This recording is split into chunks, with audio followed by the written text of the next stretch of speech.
Welcome back to my channel. So आज की class में हम देखने वाले हैं सेक्शन 131 एंड सेक्शन 133। दोनों के ही सब सेक्शन भी हम देखेंगे। 131 1, 2 and 3। These three are very important section for MCQ point of view, और 133 आपका इंपॉर्टेंट होता ही है। सो बिना किसी देरी के हम आज की क्लास को शुरू करते हैं। So let's start today class. तो हमारा आज का जो सबसे पहला सेक्शन है वो है सेक्शन 130। एक सेकेंड में पहले let me just take yes section 131 sub section 1 power to someone. होता क्या है, इनकम टैक्स अथॉरिटी को ये पावर दिया गया है, including DRP। Income tax authority and DRP दोनों को ही ये पावर दिया गया है। कौन सी पावर? जो पावर सिविल कोड के पास है ना, जो पावर सिविल कोड को मिले हुए हैं अंडर सिविल प्रोसीजर 1908 में, same power income tax authority और DRP को दिया गया है, जिसमें क्या कर सकते हैं वो लोग? Discovery and inspection, enforcing the attendance of any person, compelling production of books of account and issuing commission। ये चार चीज़ें कर सकते हैं। अब एक एक करके देखते हैं कि इन चारों चीज़ों का मतलब क्या होता है। डिस्कवरी एंड इंस्पेक्शन का मतलब होता है कि साइट पे जाके वो चेक कर सकते हैं। जैसे आपने कहा कि मेरी बिल्डिंग कंस्ट्रक्ट हो रही है, तो अगर वो चाहे तो वो साइट पे जाके देख सकते हैं कि बिल्डिंग सच में कंस्ट्रक्ट हो रही है या नहीं। Enforcing the attendance of any person, किसी पर्सन को अटेंडेंस के लिए बुला सकते हैं कि आप कोर्ट में आइए। Including the any officer of banking company, अगर सपोज करो मिस्टर ए का कोई असेसमेंट चल रहा है जिसमें इनकम टैक्स अथॉरिटी को ये लगता है कि ये आदमी बोल रहा है कि ये जो भी मैं पैसे दिखा रहा हूँ या जो भी मेरी इनकम दिखा रहा हूँ that is completely pure white money, and कुछ वो ऐसे एविडेंस देता है जहाँ पे बैंकिंग पर्सन या बैंक का मैनेजर इन्वॉल्व है, तो वो उनको भी बुला के उनसे इंक्वायरी कर सकते हैं। Compelling the production of books of account and document, कोई डॉक्यूमेंट या फिर बुक्स ऑफ अकाउंट मंगा सकते हैं। And issuing commission. Issuing commission का मतलब होता है कि अगर ज़रूरत पड़े, जैसे मैंने कहा कि income tax, late me just adjust my chair, yes, अगर मैंने कहा कि इनकम टैक्स अथॉरिटी को ऐसा लगे कि कहीं पे कोई बुक्स ऑफ अकाउंट कोई बिल्डिंग आ रही है या फिर कोई बहुत ही पुरानी पेंटिंग आ रही है जिसकी वैल्यूएशन कराने की ज़रूरत है, तो वो उन चीज़ों का वैल्यूएशन भी करा सकते हैं। इशूइंग कमीशन का मतलब ये होता है आपका section 131 sub section 1। Sub section 2 जो है इसका नीचे आपको देखने को मिलेगा, बट मैं आपको बता देती हूँ सब सेक्शन 2 क्या है। ये जितने भी पावर हैं ये सेम पावर जो है 131 सब सेक्शन 2 में भी है। अब बोला क्या गया है, डिफरेंस क्या है कि 131(2) में बोला गया है, ये मैंने कहा कि जो भी इंडिया में रहने वाले लोग हैं ना, रेसिडेंट के लिए है। और 131 सब सेक्शन 2 बोलता है कि सेम पावर जो है हम कुछ इनकम टैक्स अथॉरिटी को दे रहे हैं, वो इनकम टैक्स अथॉरिटी जो CBDT के द्वारा नोटिफाइड है। इन इनकम टैक्स अथॉरिटी का ये पावर होगा कि वो जो है 131(1) के सारे ही पावर को यूज़ कर सकते हैं in respect of 90 and section 90A, section 90 and section 90A, जहाँ पे हम DDAA में अगर कुछ एग्रीमेंट कोई डॉक्यूमेंट मंगा सकते हैं DDAA के अंदर, या TIEA। अभी आपको समझ में नहीं आ रहा होगा, बट जब आप फॉरेन टैक्सेशन पढ़ेंगे तो आपको ये समझ में आ जाएगा। डबल टैक्सेशन अवॉइडेंस एग्रीमेंट्स होते हैं दो देशों के बीच, तो इसके अंदर भी अगर चाहे, अगर कोई मुझे ऐसा लग रहा है मैं इनकम टैक्स अथॉरिटी हूँ और मैं CBDT के द्वारा अगर नोटिफाइड हूँ, और मुझे ऐसा लगता है कि कोई एक इन्फॉर्मेशन या कोई एक डॉक्यूमेंट या किसी एक पर्सन को मुझे फ़ॉरेन से बुलाना है, तो मैं फ़ॉरेन गवर्नमेंट को एक लेटर लिख के रिक्वेस्ट कर सकता हूँ कि मुझे इस मैटर से रिलेटेड ये डॉक्यूमेंट चाहिए या फिर ये बुक चाहिए, या फिर ये भी बोल सकता हूँ कि मुझे इसका वैल्यूएशन कराना है, या फिर मैं खुद वो साइट पे जा करके इंस्पेक्शन भी कर सकता हूँ। तो ये सारे power in respect of 90 and 90A में भी यूज़ हो सकते हैं। This is a simple provision of section 131 sub section 2। अब हमारे पास है सेक्शन 131 सब सेक्शन 3, जो कि बोलता है impounding of books of account के बारे में। आपको एक इंपॉर्टेंट चीज़ बताती हूँ, सेक्शन 131(1) जो है वो तब भी हो सकता है, and same goes with section 131 sub section 2, जब आपके ऊपर कोई प्रोसीडिंग नहीं चल रही हो। Still income tax authority and DRP के पास ये पावर है कि वो आपको बुला के ये सारी चीज़ें करा सकते हैं। ज़रूरी नहीं है कि आपकी प्रोसीडिंग चल रही है तभी आपके ऊपर ये चीज़ें होंगी, नहीं चल रही हो स्टिल हो सकती हैं। 131(3) बोलता है impounding of books of account. Income tax authority और DRP के पास ये पावर है कि वो इम्पाउंड कर सकते हैं, मतलब कि रिटेन इन इट्स कस्टडी कोई भी बुक्स ऑफ अकाउंट या कोई अदर डॉक्यूमेंट किसी प्रोसीडिंग में अगर वो प्रोड्यूस किए गए हों, तो वो उस बुक्स ऑफ अकाउंट या डॉक्यूमेंट को रिटेन कर सकते हैं। जबकि यहाँ पे ये बोला गया है कि AO जो है 15 दिन से ज़्यादा, AO shall not impound any books of account other document without recording his reason for doing so। पहले उसे रीज़न रिकॉर्ड करना पड़ेगा कि मुझे कुछ आगे जैसे कि मुझे पेनल्टी लगानी है इसलिए मुझे इस बुक्स ऑफ अकाउंट की ज़रूरत है, या फिर मुझे इस बुक्स ऑफ अकाउंट में मिस्टर बी का नाम मेंशन है, मुझे मिस्टर बी पे भी जो है प्रोसीडिंग मैंने खोल रखी है 147 में, तो उसके लिए मुझे मिस्टर ए का जो है बुक्स ऑफ अकाउंट चाहिए। तो ऐसे उसको कुछ रीज़न देना पड़ेगा, और रीज़न देने के साथ साथ वो 15 दिन से ज़्यादा अपने पास उस बुक्स ऑफ अकाउंट को रिटेन करके नहीं रख सकता है, और 15 दिन से ज़्यादा अगर वो रखना चाहे तो उसे चीफ CIT और CIT का अप्रूवल लेना पड़ेगा। आई hope you understood this section 131 sub section 3। Next है हमारा सेक्शन 133 जो कि बोलता है power to call information. Power to call information, अब यहाँ पे बोला गया है कि असेसिंग ऑफिसर, जॉइंट कमिश्नर और कमिश्नर CIT अपील की बात की जा रही है, may call for following information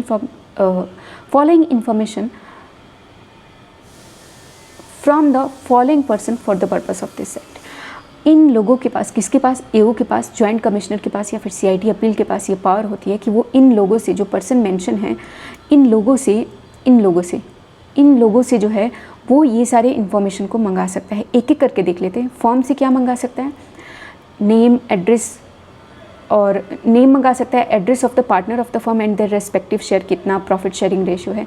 HUF से मंगा सकता है कि आप अपना name, address, manager and member of the family, जो भी कर्ता होता है तो वो कर्ता के बारे में डिटेल मंगा सकता है, या फिर अदर मेंबर ऑफ फैमिली के बारे में उनका नेम और एड्रेस मंगा सकता है। अगर कोई ट्रस्टी है, गार्जियन है या एजेंट है तो उससे जो है इनकम टैक्स अथॉरिटी ये भी पूछ सकती है कि आप बताइए कि आप किस पर्सन के लिए एज ए ट्रस्टी, गार्जियन या एजेंट काम करते हैं, और उस पर्सन का हमें एड्रेस दीजिए, या फिर आप अपना भी एड्रेस दीजिए। एनी SSC के लिए बोल रहा है कि किसी अदर SSC के लिए, कोई भी, किसी भी SSC, कोई पर्टिकुलर मेंशन नहीं है, किसी भी SSC से, कोई इंडिविजुअल हो, ट्रस्टी हो, HUF हो, फॉर्म हो, किसी भी SSC से वो क्या मंगा सकता है, statement of the name and address of all person whom he has paid in any previous year rent, interest, commission, loyalty और brokerage, और any annuity not being annuity taxable under the head salaries। किसी भी person से वो ये बोल सकता है कि अगर आपने किसी प्रीवियस ईयर में क्या पे किया है, किसी भी पर्सन को रेंट पे किया है, इंटरेस्ट पे किया है, कमीशन पे किया है, रॉयल्टी पे किया है, या ब्रोकरेज पे किया है, या फिर कोई अगर एन्युटी पे किया है, तो आप मुझे उस पर्सन का नेम और एड्रेस दीजिए। बट सिर्फ सैलरी वाली एन्युटी के बारे में वो नहीं मंगा सकता है। और सच हायर अमाउंट एज में भी prescribe together with particular all such payment made, और आप उन पर्सन का नाम, एड्रेस दीजिए अगर इन पेमेंट को आपने किया है तो, और ये भी बताइए कि आपने कितना पेमेंट किया है, या फिर ये भी बोल सकता है कि अगर आपने 10K से ज़्यादा पेमेंट किया है तो उन सारे लोगों का आप मुझे नाम और एड्रेस दीजिए। 5th पॉइंट है हमारा कि एनी डीलर,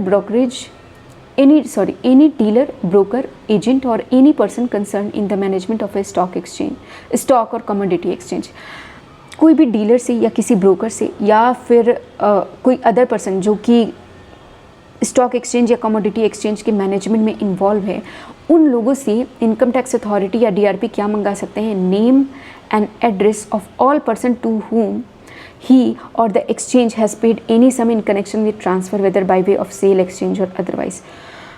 ये मंगा सकता है कि मुझे आप उन लोगों के नाम और उन लोगों के एड्रेस दीजिए जिसने इस किसी पर्टिकुलर ईयर में या किसी पर्टिकुलर पीरियड में, जिसे जैसा भी उसे चाहिए, जिन लोगों ने सेल किया हो या कोई एक्सचेंज किया हो, एक्सचेंज में ट्रांसफ़र भी तो आ सकता है ना, और अदरवाइज़ किसी भी एसेट का on whose behalf from whom he or the exchange has received any such sum together with particular all such payment and receipt। मान लो कि सिंपल सा एक एग्जांपल लेते हैं कि हमारे पास NSE है, नेशनल स्टॉक एक्सचेंज। अब NSE का कोई एक मैनेजमेंट में इन्वॉल्व है एक पर्सन जिसका नाम है मिस्टर ए। अब अगर इनकम टैक्स अथॉरिटी या DRP चाहे तो ये मिस्टर ए से ये मंगा सकता है कि आप मुझे नाम बताइए, उन लोगों का एड्रेस बताइए जिन लोगों के बिहाफ पे आपने सेल, परचेज़ या फिर ट्रांसफ़र का कोई भी ट्रांजैक्शन किया हो, या फिर आपने इन लोगों के बिहाफ पे कोई मनी रिसीव की हो, आप मुझे उन लोगों का नाम और एड्रेस बताइए। इसके बाद हमारा नेक्स्ट पॉइंट है exercise of power of income tax authority. Although section 133 empower only the assessing officer, joint commissioner of income tax appeal to call for any information from any person which will be useful or relevant to any proceeding under this act. Such power may also be exercised by principal। Simple सी बात है, ध्यान से समझना। ये बोल रहे हैं कि ये जो पावर मैंने आपको बताया कि किसी पर्सन से नेम, एड्रेस एक्सेट्रा मंगा सकते हैं, ये पावर जो है दी हुई है किसको किसको दी हुई है, इनकम टैक्स अथॉरिटी को। यहाँ पे था ना असेसिंग ऑफिसर को, जॉइंट कमिश्नर को, कमिश्नर को, CIT अपील को, to call for any information, कि कोई भी इन्फॉर्मेशन अगर किसी प्रोसीडिंग में यूज़ की जा सकती है तो वो उस इन्फॉर्मेशन के बारे में मंगा सकते हैं। बट ये पावर जो है also could be exercise by whom, by principal director general और director general, the principal chief commissioner और chief commissioner, the principal director और प्रिंसिपल कमिश्नर और ज्वाइंट डायरेक्टर, डिप्टी डायरेक्टर और असिस्टेंट डायरेक्टर। सिंपली इस point में name mention है कि जिन लोगों को मैंने आपको अभी बताया उन लोगों के अलावा कुछ और लोगों को लॉ जो है यहाँ पे राइट दे देता है कि आप भी उन लोगों में से हैं जो ये सारी चीज़ें जो हैं या फिर कोई अदर चीज़ें आप मंगा सकते हैं, आपको लगता हो कि ये इन्फॉर्मेशन यूज़फुल होंगी किसी प्रोसीडिंग में।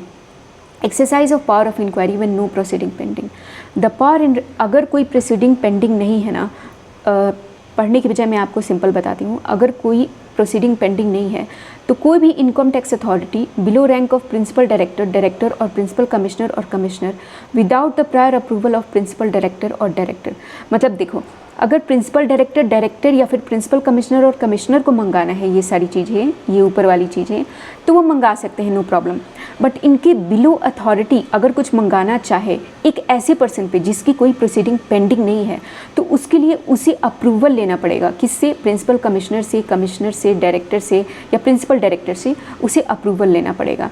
However, the joint director और डिप्टी डायरेक्टर और assistant director can exercise such power, जबकि joint director, deputy director, assistant director को ये पावर मिली हुई है कि आपको इन लोगों से, ये जो मैंने आपको बताया कमिश्नर, प्रिंसिपल कमिश्नर, डायरेक्टर और प्रिंसिपल डायरेक्टर, इन लोगों से कुछ परमिशन लेने की ज़रूरत नहीं है, आप चाहे तो आप ऐसे भी मंगा सकते हैं। Next point under section 133 point number 4, exercise of power to call for information under section 90 और 90A। मैं आपको पहले ही बता चुकी हूँ, सेम पॉइंट रिपीट हो रहा है कि अगर सेक्शन 90 और 90A के रिगार्ड में कोई इन्फॉर्मेशन हमें फॉरेन कंट्री से मंगाना है, ओवरसीज से मंगाना है, तो ये चीज़ें भी जो है हम मंगा सकते हैं, हमारे पास ये राइट दी हुई है। बट ये सभी लोग नहीं मंगा सकते हैं, इसके लिए CBDT कुछ ऑफिसर को अपॉइंट करेगी और सिर्फ वही ऑफिसर जो है सेक्शन 133 में दी हुई इन्फॉर्मेशन को मंगा सकते हैं। अपने नेक्स्ट पॉइंट पे आते हैं, सेक्शन 133A पावर ऑफ सर्वे। अब हमारे पास दो सेक्शन आएंगे, एक ये हो गया आपका नॉर्मल सर्वे और एक आता है आपका TDS TCS सर्वे का।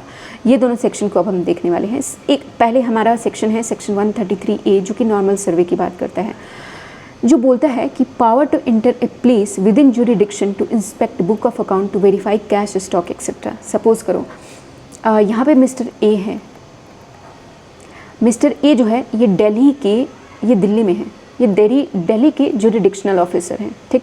तो इनके पास ये पावर है, क्या पावर है कि जितना भी लिमिट इसको असाइन है, मान लो सपोज करो एक हम हाइपोथेटिकल एग्जांपल मानते हैं कि पूरा दिल्ली का ही ये एरिया पूरा असाइन है, पूरी दिल्ली असाइन है, तो इनके पास ये पावर है कि दिल्ली में अगर मिस्टर XYZEFG अगर ये पर्सन रहते हैं तो इन पर्सन के ऊपर उनको ये अथॉरिटी है, उनको ये पावर असाइन है कि वो जाके सर्वे कर सकते हैं। बट सपोज़ करो हालांकि ये बाद में आएगा आपका पॉइंट, बट अगर एक्स का, मान लो मिस्टर एक्स जो कि दिल्ली के रेसिडेंट है और इसका जो AO है, जो भी इसके जुरिडिक्शनल ऑफिसर हैं, वो तो मिस्टर ए हैं, बट मिस्टर एक्स की कोई प्रॉपर्टी है, मैं आपको ये क्वेश्चन मार्क लगा के अभी छोड़ दे रही हूँ, मिस्टर एक्स की कोई प्रॉपर्टी है जो कि मुंबई में है, तो क्या होगा इस टाइम पे क्या होगा? क्या मिस्टर ए के पास ये अथॉरिटी आ जाएगी कि वो डायरेक्टली जाके मुंबई में सर्वे कर सकें या कुछ भी, या फिर कोई अलग प्रोसीजर होगा? आपको सोचना है, आगे हम डिस्कस करेंगे, अभी के लिए सिर्फ question mark.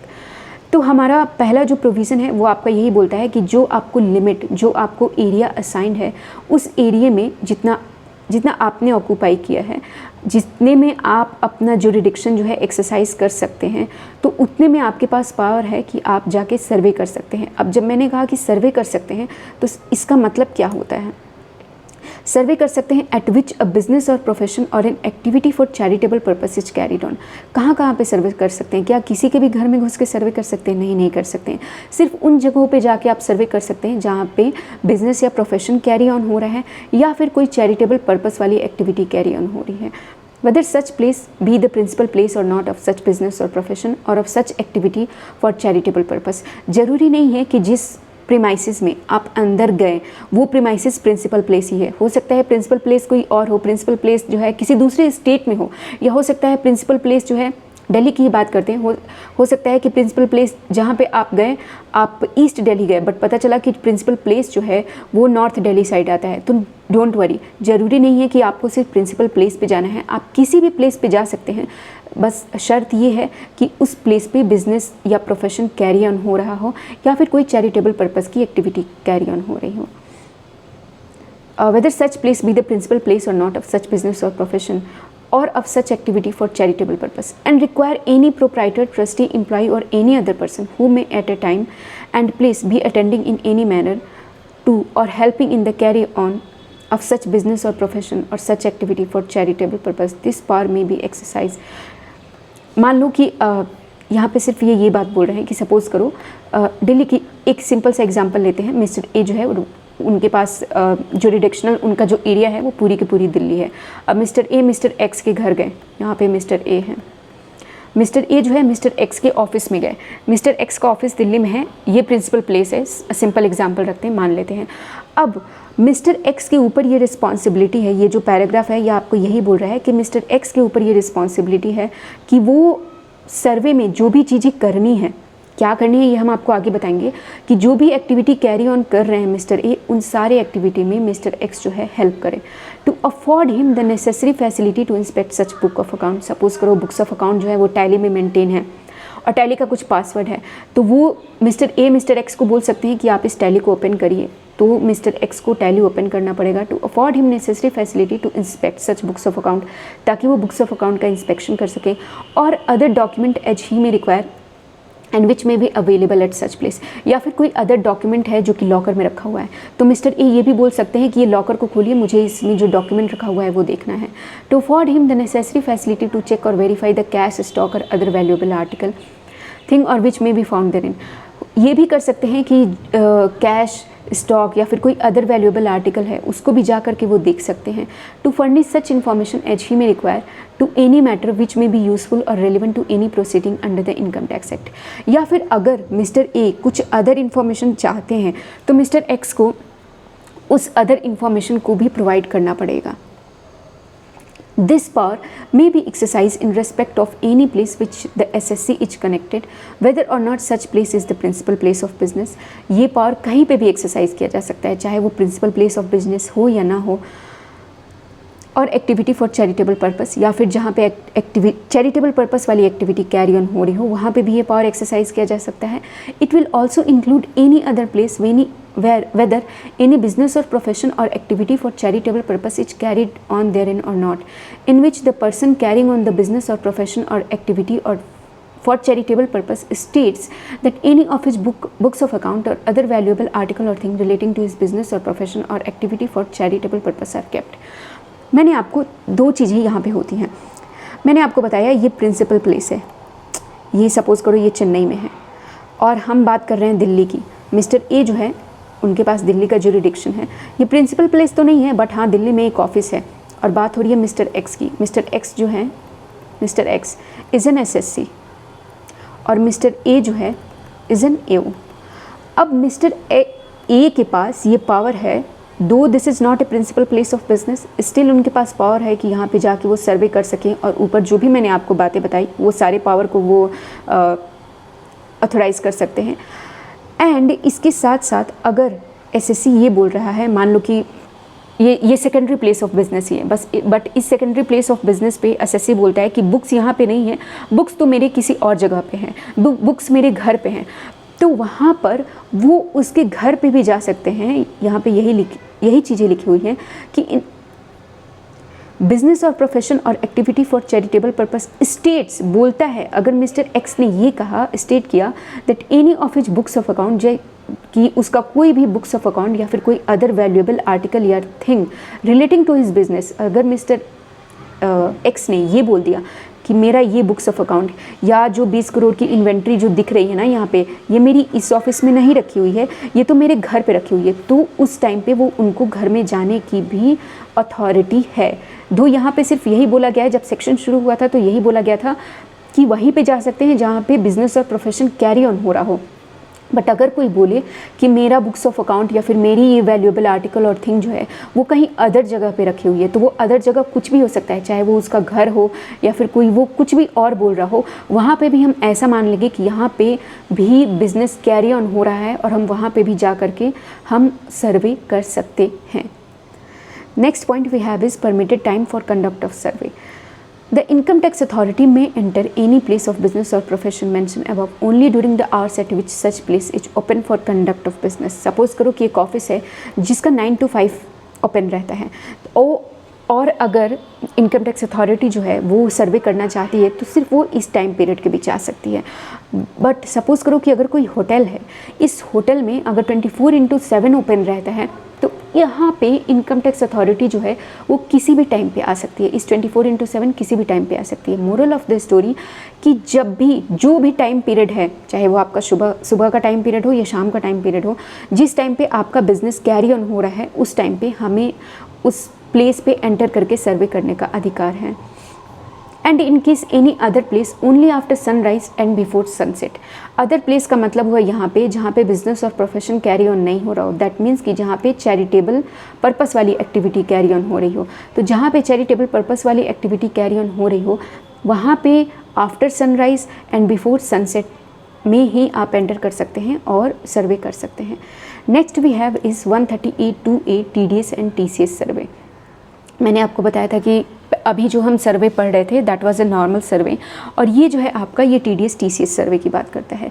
Exercise 138(2)(a) exercise of power of survey for verification of TDS TCS, sorry, section 138(2)(a income tax authority for the purpose of verifying that tax has been deducted or collected at source in accordance with the provision of chapter this or chapter this as the case may be। Tax deduct हुआ है या tax collect हुआ है, properly जमा हुआ है या नहीं हुआ है, इस चीज़ को इंश्योर करने के लिए इनकम टैक्स अथॉरिटी के पास पावर है कि वो सर्वे कर सकते हैं। और क्या कर सकते हैं सर्वे में? एंटर कर सकते हैं एनी ऑफिस और ए प्लेस वेयर बिजनेस और प्रोफेशन इज़ कैरिड ऑन। किसी भी ऑफिस या किसी भी प्लेस पे एंटर कर सकते हैं जहाँ पे बिजनेस या प्रोफेशन जो है कैरी ऑन हो रहा हो। यहाँ पे चैरिटेबल पर्पस की बात नहीं हो रही। See you have to keep in mind कि TDS TCS सर्विस जो है वो चैरिटेबल पर्पस पे एप्लीकेबल नहीं होता है। Within the limit of the area assign to him, जैसे कि मैंने आपको कहा कि इनकम टैक्स अथॉरिटी, अगर आप एक इनकम टैक्स ऑफिसर हैं और आपका अगर जुरिडिक्शन दिल्ली है तो आप सिर्फ दिल्ली में ही ये सारी पावर अप्लाई कर सकते हैं, इसके अलावा आप नहीं कहीं पे कर सकते। Any such place in respect of which he is authorised for the purpose of this section by such income tax authority who is assigned the area within such place is situated where books of account और document are kept. Simple सी बात है। मैंने आपको कहा कि आप वहाँ पे जा सकते हैं जहाँ बिजनेस और प्रोफेशन कैरी ऑन हो रहा है, या फिर अगर किसी ने आपको ये बोल दिया कि यार बिजनेस और प्रोफेशन मेरा यहाँ पे कैरी ऑन तो हो रहा है बट आज मेरा बुक्स यहाँ पे नहीं है, आज मेरा बुक्स मेरे घर पे है या आज मेरा बुक्स मेरे दोस्त के घर पे है, तो आप वहाँ पे भी जा सकते हैं। Next point, the income tax authority may for this purpose enter an office or a place where business or profession is carried on after sunrise and before sunset। दो चीज़ें ध्यान रखना, दो चीज़ों का डिफरेंस आता है ऊपर वाले सेक्शन में और TDS TCS सर्वे में। जब बिज़नेस और प्रोफेशन की बात हो रही थी तो वहाँ पे वो बोल रहा था कि एंटर करने का या जो टाइम है, एग्जिट नॉट, एंटर करने का जो टाइम है वो ये है कि किसी भी टाइम पे जब भी बिज़नेस या प्रोफेशन कैरीड ऑन हो रहा हो, अगर किसी होटल में 24/7 ओपन रहता है तो आपकी मर्जी, आप 24/7 में किसी भी टाइम पे जा सकते हैं। बट यहाँ पे बोल रहा है कि बिजनेस और प्रोफेशन तो कैरी ऑन हो रहा है बट आपकी जो एंटर करने की टाइमिंग है वो after sunrise but before sunset ही है। Further such income tax authority may require the deductor और कलेक्टर और any other person who may at the time and place of survey be attending at such work to afford him the necessary facility. मान लो कि वो किसी deductor के यहाँ पे गए, अब जरूरी थोड़ी है कि सर्वे सिर्फ डिडक्टर के यहाँ पे होता है, कलेक्टर के यहाँ पे भी हो सकता है। तो आप चाहे डिडक्टर हो या आप कलेक्टर हो, अगर आपके यहाँ पे इनकम टैक्स अथॉरिटी सर्वे करने के लिए जा रही है फॉर TDS एंड TCS सर्वे, तो आपको क्या करना पड़ेगा? जो मैंने ऊपर बताया वही करना पड़ेगा आपको। टू अफोर्ड हिम, सारी आपको हेल्प, सहायता पहुंचानी पड़ेगी, necessary facility to inspect such books of account, वो उस बुक्स ऑफ अकाउंट को एक्सेस कर सके, इंस्पेक्ट कर सके, इसके लिए आपको पूरी मदद करनी पड़ेगी। चाहे वो ये हो गया कि आप इसका पासवर्ड खोल दीजिए, आप टैली का पासवर्ड खोल दीजिए और any other thing. as he may require, which may be available at such place, and to furnish such information as he may require in relation to such matter. Books of account access करने के लिए तो बोला ही गया है, या फिर अगर कोई वो अदर इन्फॉर्मेशन चाहे, बहुत वास्ट पार्ट दे दी गई यहाँ पे कि अगर कोई अदर इन्फॉर्मेशन चाहे तो वो भी आपको, आप चाहे डिडक्टर हो या कलेक्टर हो, वो भी आपको प्रोवाइड करना पड़ेगा. Permissible and impermissible act while conducting survey. जब आप सर्वे कर रहे हैं तो इनकम टैक्स अथॉरिटी के लिए भी कुछ चीज़ें परमिसिबल हैं एंड इम्परमिसिबल हैं. जब आप सर्वे कर रहे हैं तो इनकम टैक्स अथॉरिटी के पास ये पावर है. क्या पावर है? Place marks of identification on the books of account और other document inspected by him and take extract and copies thereof. Books of account मुझे ऐसा लगा कि ये वाली एंट्री जो है, मुझे इस पर सस्पिशन लग रहा है. मुझे लग रहा है कि ये एंट्री जो है, इस एंट्री के ऊपर तो टीपी रिपोर्ट जानी चाहिए, लेकिन मुझे पता चल रहा है कि कभी आज तक from the beginning till today कभी भी टीपी रिपोर्ट क्लाइंट की गई ही नहीं. तो वो क्या कर सकते हैं उस टाइम पे? आइडेंटिफिकेशन मार्क लगा सकते हैं. जब आप बुक पढ़ते हैं तो आप जहाँ तक भी पेज पढ़ लिए होते हैं, बुक आप जब लेते हैं तो वो एक मार्कर मिलता है छोटा सा, या तो एक पेज होता है या फिर कुछ भी छोटी सी चीज़ होती है जहाँ पे आप उसको रख देते हैं, so that you can identify next time जब आप पढ़ना शुरू करें कि मैंने यहाँ तक पढ़ लिया था. सेम वे अगर कोई एक ऐसी एंट्री है या फिर कोई भी एक ऐसा लेजर है जो कि आपको लग रहा है कि सस्पिशन है या फिर आप उसके बारे में जानकारी इकट्ठा करना चाहते हैं, तो आप अपना कोई भी आइडेंटिफिकेशन मार्क उस पर लगा सकते हैं. और other document inspected by him, या फिर बुक्स ऑफ अकाउंट के अलावा अगर कोई अदर डॉक्यूमेंट है जहाँ पे आप आइडेंटिफिकेशन मार्क लगाना चाहते हैं तो आप लगा सकते हैं. आप उनका एक्सट्रैक्ट या कॉपीज़ देयर ऑफ, आप उनका एक एक्सट्रैक्ट भी, GL एक्सट्रैक्ट होता है ना, लेजर का एक्सट्रैक्ट होता है, तो आप लेजर का एक्सट्रैक्ट भी निकलवा सकते हैं या उसकी एक कॉपी ले सकते हैं. Impound and retain in his custody for such period as a think fit any books of account और अदर डॉक्यूमेंट. और उसके पास ये भी अधिकार है कि वो बुक्स ऑफ अकाउंट को या किसी डॉक्यूमेंट को इम्पाउंड कर सकता है और अपनी कस्टडी में रख सकता है जब तक कि उसे लगे कि इतने दिन तक मुझे रखना चाहिए, after recording reason for doing so. But वह ऐसे मतलब आर्बिट्रेरी मैनर में नहीं करेगा, उसे रीज़न बताना पड़ेगा कि मैं इस रीज़न से इस बुक्स ऑफ अकाउंट को रिटेन कर रहा हूँ और मैं अपने पास रखूँगा. However the income tax authority can not retain in his custody such books of account etcetera for a period exceeding 15 days. ऊपर वाला प्रोविज़न रिपीट हो रहा है कि 15 दिन से ज़्यादा जो है आप इन बुक्स ऑफ अकाउंट को नहीं रख सकते हैं. अगर आप 15 दिन से ज़्यादा रखना चाहते हैं तो आपको प्रिंसिपल चीफ कमिश्नर या चीफ कमिश्नर या प्रिंसिपल डायरेक्टर जनरल या फिर डायरेक्टर जनरल का परमिशन लेना पड़ेगा. प्रिंसिपल कमिश्नर और प्रिंसिपल डायरेक्टर और डायरेक्टर एज द केस में भी, इन लोगों की आपको परमिशन लेनी पड़ेगी अगर आप 15 दिन से ज़्यादा बुक्स ऑफ अकाउंट को रखना चाहते हैं. तो make an inventory of any cash stock और वैल्यूएबल आर्टिकल और थिंग चेक्ड और वेरीफाइड बाय हिम. या फिर वो इन्वेंट्री बना सकते हैं. इन्वेंट्री का मतलब क्या हुआ? पंचनामा. अगर आपने देखा होगा तो ठीक है, नहीं देखा होगा तो एक लेमन लैंग्वेज में समझिए कि जितनी भी चीज़ें हुई, जितनी भी जो भी क्वेश्चन पूछा गया या फिर जो भी मैंने अपनी तरफ से, मैं इनकम टैक्स अथॉरिटी हूँ, मैंने अपनी तरफ से जो भी नोटिस किया या फिर जो भी मैंने जब मैं स्टॉक को काउंट कर रहा था, मैं कुछ स्टॉक देख रहा था, तो उसमें जो भी मैंने नोटिस किया मैं उसका एक इन्वेंट्री बना सकता हूँ. एनी कैश स्टॉक और अदर वैल्यूएबल आर्टिकल और थिंग चेक्ड और verified by him. Record the statement of any person which may be useful और relevant to any proceeding under that. और अगर वहाँ पे जितने भी लोग मौजूद हैं उनमें से आपने अगर किसी से इंक्वायरी भी की है और आपको लगता है कि ये इंक्वायरी, ये क्वेश्चन जो है, ये क्वेश्चन मुझे आगे प्रोसीडिंग में हेल्प करेगा, तो आप उस पर्सन का जो है स्टेटमेंट भी रिकॉर्ड कर सकते हैं.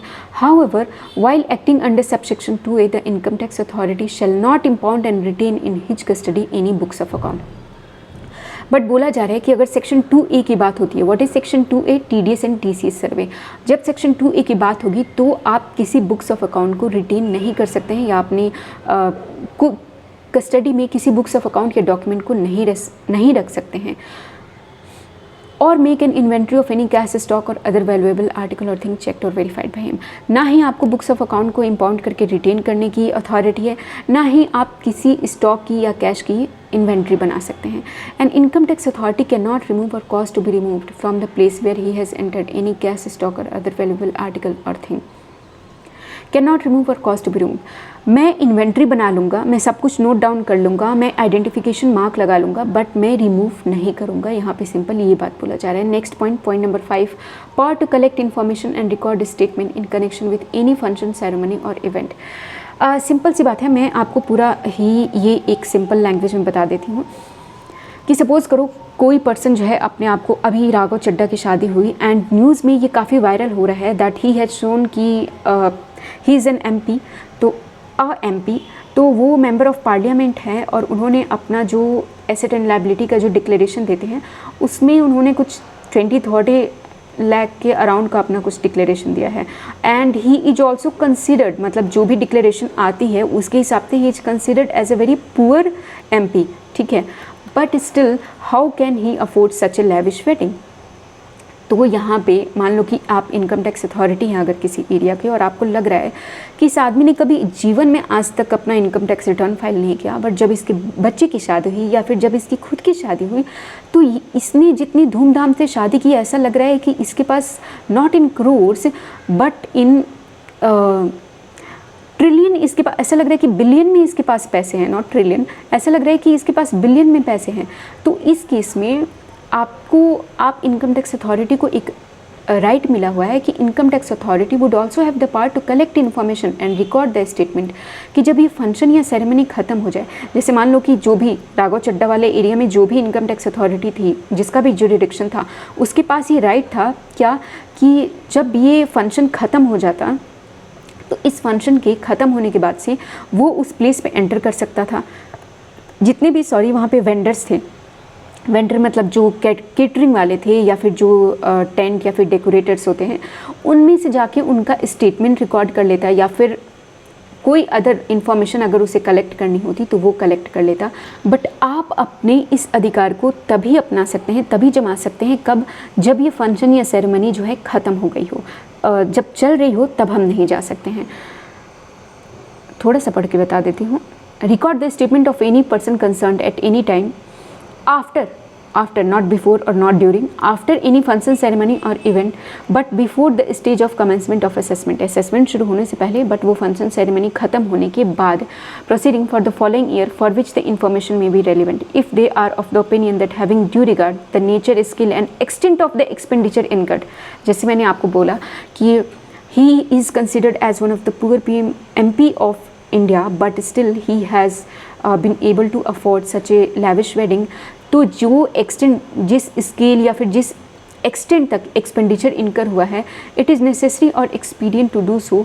इस चीज़ को ध्यान में रखते हुए उनके ऊपर अगर असेसमेंट प्रोसीडिंग खोली जाती है तो आप उस फंक्शन सेरेमनी के ख़त्म होने के बाद इन्फॉर्मेशन कलेक्ट कर लीजिए या फिर किसी पर्सन का स्टेटमेंट भी रिकॉर्ड कर सकते हैं। This provision is intended to help collective evidence about obscenous expenditure incurred for any function etc. immediately after the event which may be used at the time of the assessment। और जो आपने information या statement record की, वो information या statement जो है useful हो सकता है at the time of assessment. Next 6 number point, power to enforce compliance, section 133A(6). If any person who is required to provide facility of income tax authority to inspect books of account or other document or to check or verify any cash stock or other valuable article or to furnish any information or to have his statement recorded, either refuses or evades to do so, the income tax authority would be entitled to use all the power vested in it under section 131(1) for enforcing proper compliance with the requirement। Suppose करो मैंने आपको बहुत से अभी यहाँ पे 2-3 जगह मैंने आपको, जब मैं आपको जनरल प्रोविज़न बता रही थी सर्वे का और जब मैं आपको TCS सर्वे बता रही थी, दोनों ही केस में मैंने आपको कहा कि अगर आपके पास इनकम टैक्स अथॉरिटी पहुंची, सर्वे कर रही है, तो आपको उसको पूरा प्रॉपर हेल्प करना पड़ेगा कि जो भी इन्फॉर्मेशन वो इकट्ठा करना चाहती है, जो भी चीज़ें, जो भी बुक्स ऑफ अकाउंट को वो देखना चाहती है, इंस्पेक्ट करना चाहती है, वो कर ले। अगर आपने किसी रीज़न से मना कर दिया, सपोज़ करो अगर आपने किसी रीज़न से मना कर दिया, तो हम आपके ऊपर 131(1) का समन भेज सकते हैं। अब मान लो आप इतने ढीठ है कि मैंने आपके ऊपर समन भेजा और आप नहीं आए, तो इसके बाद से पता है क्या होता है? इसके बाद आपके ऊपर होती है रेड। इसलिए बोला गया है कि पहले हम आपको एक वार्निंग देंगे 131(1) का समन भेज के कि चुपचाप से मेरे पास आइए, कोर्ट में आइए और जो पूछा जा रहा है वो बताइए, और अगर आप इससे भी कंप्लाई नहीं करेंगे तो हम आपके ऊपर करेंगे रेड। सिंपल सी बात है। Now we have meaning of proceeding. Proceeding का मतलब समझाया गया है। Proceeding means any proceeding under this act in respect of any year which may be pending. चलो ऐसे बताते हैं। On the date on which the power under this section are exercised or which may have been completed or before such date, and includes also all the proceeding under this act which may be commenced after such date। Suppose करो 1 जनवरी 2023, एक simple सा date लेते हैं, इस दिन सर्वे हो रहा है। तो यहाँ पे बोला जा रहा है कि प्रोसीडिंग का मतलब क्या हो गया? प्रोसीडिंग का मतलब ये हो गया कि इस दिन को जो भी प्रोसीडिंग पेंडिंग है प्लस जो भी प्रोसीडिंग कंप्लीट हो गई है प्लस अब सर्वे हो गया, तो जो भी प्रोसीडिंग हो सकती है, खुल सकती है, मे बी कमेंस्ड, ये सारे प्रोसीडिंग्स जो हैं वो प्रोसीडिंग के डिफिनीशन में कवर है। No action of survey under this section shall be taken by an income tax authority without approval of principal director general और प्रिंसिपल चीफ कमिश्नर और चीफ कमिश्नर। कोई भी सर्वे का कोई भी एक्शन जो है आप बिना इन अथॉरिटी के परमिशन के नहीं करेंगे। इनकम टैक्स अथॉरिटी का मतलब बताया गया है, means principal commissioner, principal director और joint commissioner, joint director, assistant director और डिप्टी डायरेक्टर और एन असेसिंग ऑफिसर और a tax recovery officer. So I hope you understood this point. मेरा आज का मोटो यही है कि मैं आपको सेक्शन 131 और 133 बताने वाली थी। 133B है हमारे पास, power to collect information, and उसके बाद से हमारे पास आता है 133C। Okay, no problem. These two section we will see in the next class. आज के लिए हम अपनी क्लास को यहीं पे ख़त्म करते हैं। I will see you in my next video. Thank you so much for watching and good night. तो अभी है नहीं, दिस इज़ 4 PM, सो या okay, good night, no problem. बहुत जल्दी रात भी होने वाली है। So yes, good night and study well.